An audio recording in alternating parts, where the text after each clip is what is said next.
যোগাযোগ মাধ্যমে একটা তথ্য প্রতিবেদন পুলিশ সুপার মহোদয়দের গোচরে আসলে তাৎক্ষণিকভাবে জেলা গোয়েন্দা সংস্থার একটা টিম, যেটা এসআই হাসানের নেতৃত্বে পরিচালিত হয়, তিনি এই ঘটনার সত্যতা যাচাই সাপেক্ষে অভিযান পরিচালনার জন্য বর্ণাঢ্য এবং লালমোহন এলাকায় কথিত ভুয়া ম্যাজিস্ট্রেট পরিচয় দানকারী আপ্রাণ শুভ, যার প্রাথমিক ঠিকানা পাওয়া গেছে মনপুরাতে, আমরা তথ্য যাচাই করছি।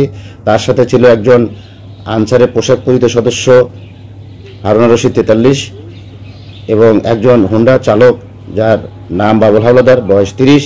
এই তিনজন ওখানে অবস্থানকালীন অবস্থায় এবং তারা ভুয়া ম্যাজিস্ট্রেট পরিচয় দানকারী দিয়ে যে মানুষের অর্থ হাতিনের যে কার্যক্রম পরিচালনা করছেন, এটা আমরা জেলা গোয়েন্দা সংস্থার টিম তাৎক্ষণিকভাবে তাদের অ্যারেস্ট করতে সক্ষম হয়।